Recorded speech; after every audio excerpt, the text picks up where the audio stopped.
Hey, what's up? I'm going to show you guys how I did my hardwire on my dash cam, my Wolfbox G900. Requires a constant 12 volt and accessory. And so let me show you where I tapped it in. For the accessories, I used the 15 amp right here, power outlet. And the orientation does matter. It's going to be the one closest to the door, and I'll show you what that looks like. And then I use this blank spot right here for the constant 12 volt.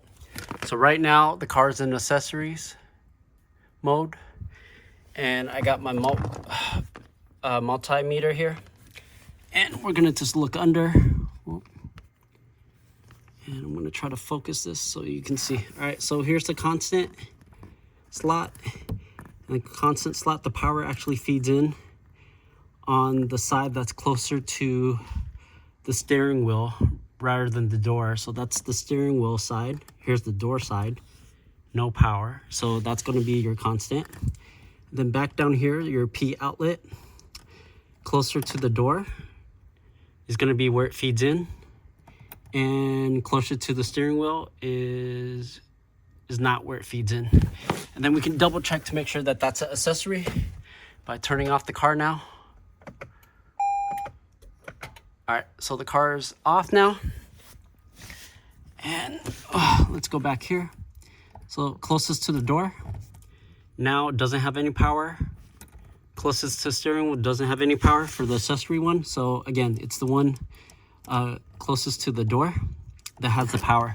So if it's the one closest to the door, we want to make sure that the prong that's further away from the wire, furthest away from the end of the wire, the most end, this one right here, feeds into that.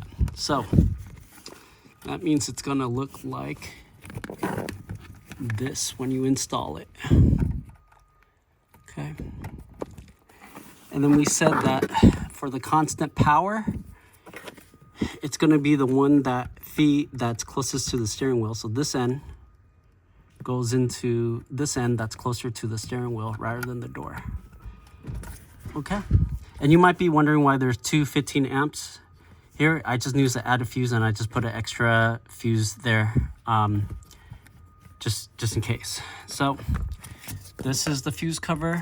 I need to print an extra one, and right now I just kind of put it on top here.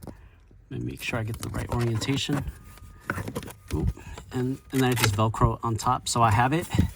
But then this is all exposed. So I got one of these. I 3D printed this. You can also buy it on Etsy. They got a version 2 that actually has a indent for you to put fuses. I need to print the fuse diagram on here so I don't have to carry that extra one around. And then let me go ahead and install this now. So there's my fuse box cover, and I'm going to get that fuse sticker on top of here. And then that looks good. Hopefully that helps.